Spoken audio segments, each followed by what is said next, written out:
आकाशवाणी गोरखपुर से प्रादेशिक समाचार।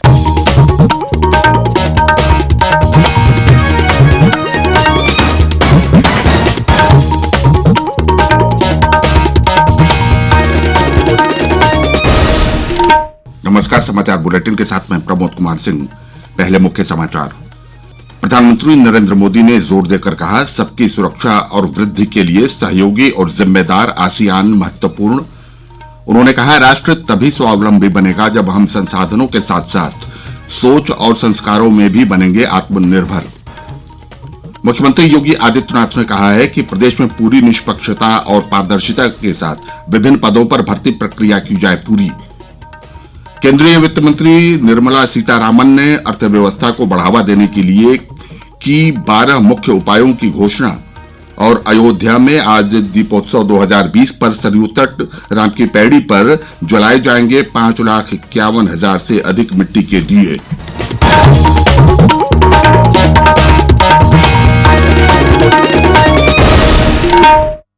अब समाचार विस्तार से। प्रधानमंत्री नरेंद्र मोदी ने कहा है कि भारत की एक्ट ईस्ट पॉलिसी का मूल उद्देश्य केंद्र आसियान रहा है। कल शाम 17वें आसियान भारत शिखर सम्मेलन में श्री मोदी ने इस बात पर बल दिया कि सबकी सुरक्षा और वृद्धि के लिए सहयोगी और जिम्मेदार आसियान महत्वपूर्ण है। प्रधानमंत्री ने कहा कि भारत और आसियान की साझेदारी परंपरा और भौगोलिक स्थिति से जुड़ी है। आसियान समूह शुरू से हमारी एक्ट ईस्ट पॉलिसी का मूल केंद्र रहा है। भारत के इंडो पैसिफिक ओशंस इनिशिएटिव और आसियान के आउटलुक और इंडो पैसिफिक के बीच कई समानताएं हैं। हम मानते हैं कि security and growth for all in the region के लिए एक कोहेसिव एंड रिस्पॉन्सिव आसियान आवश्यक है।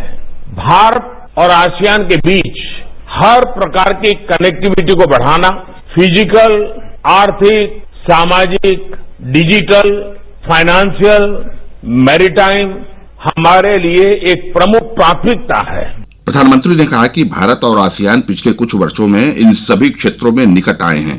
प्रधानमंत्री नरेंद्र मोदी ने कल वर्चुअल माध्यम से जवाहरलाल नेहरू विश्वविद्यालय परिसर में स्वामी विवेकानंद की आदमकद प्रतिमा का अनावरण किया।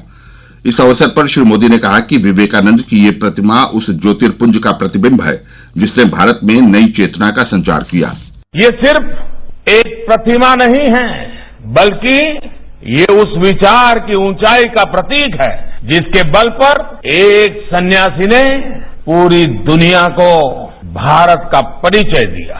उनके पास वेदांत का अगाध ज्ञान था, उनके पास एक विजन था। वो जानते थे कि भारत दुनिया को क्या दे सकता है। वो भारत के विश्व बंधुत्व के संदेश को लेकर दुनिया में गए।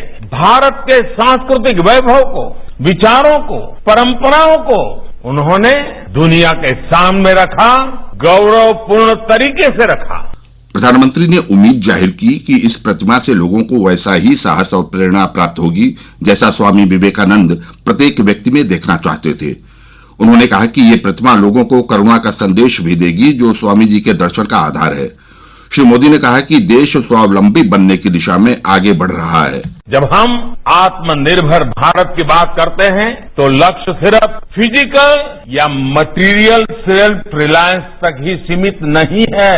आत्मनिर्भरता का अर्थ भी व्यापक है, दायरा भी व्यापक है, उसमें गहराई भी है, उसमें ऊंचाई भी है। आत्मनिर्भर राष्ट्र तभी बनता है जब संसाधनों के साथ साथ सोच और संस्कारों में भी वो आत्मनिर्भर बने। मुख्यमंत्री योगी आदित्यनाथ ने कहा है कि प्रदेश सरकार द्वारा युवाओं का चयन और पदस्थापन उनकी योग्यता और क्षमता के आधार पर किया जा रहा है, जिससे उनकी ऊर्जा और कौशल का प्रदेश के विकास के लिए पूरा उपयोग किया जा सके। उन्होंने कहा कि राज्य सरकार युवाओं को ज्यादा से ज्यादा रोजगार उपलब्ध कराने के लिए संकल्पित है। उन्होंने निर्देश दिया कि सरकार की पूरी निष्पक्षता, पारदर्शिता और भेदभाव रहित नीति के अनुसार विभिन्न विभागों में पदों के लिए भर्ती प्रक्रिया पूरी की जाए। मुख्यमंत्री कल लखनऊ में लोक सेवा आयोग द्वारा सिंचाई और जल संसाधन विभाग के नवचयनित 1,438 अवर अभियंताओं को नियुक्ति पत्र वितरण कार्यक्रम को संबोधित कर रहे थे। इस अवसर पर उन्होंने 5 नवचयनित अभियंताओं को नियुक्ति पत्र प्रदान किए। उन्होंने भरोसा जताया कि जिस निष्पक्षता और पारदर्शिता के साथ अभ्यर्थियों का चयन हुआ है, वे उसी प्रकार से पूरी निष्ठा और प्रतिबद्धता के साथ अपने विभाग में कार्य संपादन करेंगे। प्रादेशिक समाचार आप आकाशवाणी गोरखपुर से सुन रहे हैं। केंद्रीय वित्त मंत्री निर्मला सीतारामन ने कल अर्थव्यवस्था को बढ़ावा देने के लिए 12 मुख्य उपायों की घोषणा की। उन्होंने कहा कि देश की अर्थव्यवस्था मजबूत हो रही है क्योंकि अर्थव्यवस्था के सभी प्रमुख मानदंड सकारात्मक हैं।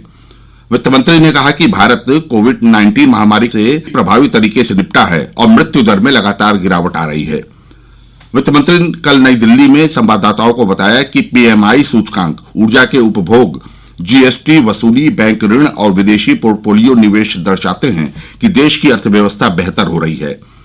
आत्मनिर्भर भारत अभियान की प्रगति का उल्लेख करते हुए श्रीमती सीतारामन ने बताया कि 28 राज्यों और केंद्र शासित प्रदेशों को इस वर्ष 1 सितंबर से पूरे देश में एक राशन कार्ड की सुविधा उपलब्ध करा दी गई है। इससे लगभग 69 करोड़ लोगों को लाभ हुआ है।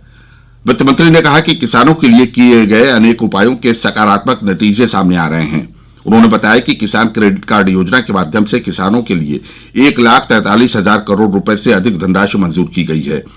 उन्होंने ये भी बताया कि नाबार्ड के माध्यम से किसानों के लिए 25,000 करोड़ रुपए की अतिरिक्त कार्य पूंजी उपलब्ध कराई गई है। मुख्यमंत्री योगी आदित्यनाथ ने कहा कि महिलाओं और बालिकाओं की सुरक्षा, सम्मान और स्वावलंबन में किसी प्रकार की शिथिलता स्वीकार नहीं होगी। उन्होंने कहा कि प्रदेश में मिशन शक्ति अभियान संचालित है।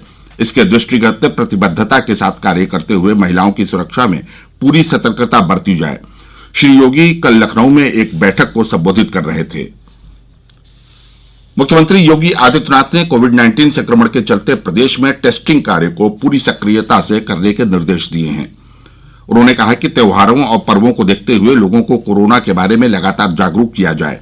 मुख्यमंत्री कल लखनऊ में कोविड-19 पर एक उच्च स्तरीय बैठक को संबोधित कर रहे थे। उधर राज्य में पिछले 36 घंटों के दौरान कोरोना के 2,267 नए मामले सामने आए हैं। अब तक राज्य में कुल कोरोना के 5,05,426 संक्रमित मामले मिले। प्रमुख सचिव स्वास्थ्य आलोक कुमार ने कल लखनऊ में बताया कि इस समय प्रदेश में सक्रिय मामलों की संख्या 22,949 है। उन्होंने बताया कि अब तक 4,75,175 कोरोना रोगी पूरी तरह से ठीक हो चुके हैं। उन्होंने बताया कि प्रदेश में कोरोना से ठीक होने की दर 94% से अधिक हो गई है। वहीं पॉजिटिविटी दर लगभग 1.3% है। अयोध्या में आज दीपोत्सव 2020 के मुख्य आयोजन की तैयारियां जोरों पर हैं।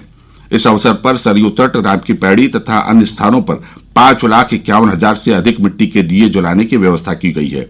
इस कार्यक्रम की वर्ष 2017 में शुरुआत की गई थी। ये चौथा दीपोत्सव है। यहां पहली बार वर्चुअल माध्यम से भी दीप प्रज्वलित करने की व्यवस्था की गई है।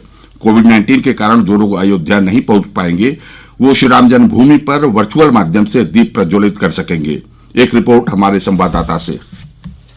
होंगे जगमग दीप असंख्य, लौटेंगे घर राम, स्वागत करने पहुंचेगा जगत अयोध्या धाम। भगवान राम के स्वागत के लिए इस दीपावली पूरा जगत अयोध्या धाम पहुंचेगा, लेकिन कोरोना के मद्देनजर इसमें एक बड़ी संख्या ऐसे राम भक्तों की भी होगी जो इंटरनेट के माध्यम से प्रभु राम के चरणों में अपने दीप अर्पित करेंगे। पवित्र नगरी अयोध्या के कोने कोने पर रामायण की पृष्ठभूमि पर आधारित सजावट की गई है और सरयू के तट पर 5,51,000 दीपों से आज शाम होने वाली रोशनी इस दीपावली को यादगार बना देगी। पहली बार दीपोत्सव कार्यक्रम के दौरान श्री राम जन्मभूमि भी दीपों की रोशनी से जगमग होगी। मुख्यमंत्री योगी आदित्यनाथ स्वयं यहां दीप जलाएंगे और राज्य सरकार ने हर राम भक्त को इस अवसर पर दीप जलाने का पुण्य प्राप्त करने के लिए पूरे इंतजाम किए हैं। मुख्यमंत्री राम जन्मभूमि परिसर में आरती भी करेंगे, जहां भगवान राम के जीवन पर आधारित 11 झांकियां भी प्रदर्शित की जाएंगी और रामलला का दरबार भी सजाया जाएगा। पूरी दुनिया से राम भक्त भगवान राम के दरबार में अपने दीप इंटरनेट के माध्यम से दीपोत्सव कार्यक्रम के दौरान जला सकेंगे। प्रधानमंत्री नरेंद्र मोदी के भी दीपोत्सव कार्यक्रम में वर्चुअल माध्यम से दीप जलाने की उम्मीद है। कोरोना संक्रमण के दौरान लोगों को अपने घर में रहते हुए ही इस दीपावली भगवान राम के जन्म स्थान पर दीपक जलाने का पुण्य देने के उद्देश्य से राज्य सरकार ने ये इंतजाम किए हैं। सुशील चंद्र तिवारी, आकाशवाणी समाचार, लखनऊ।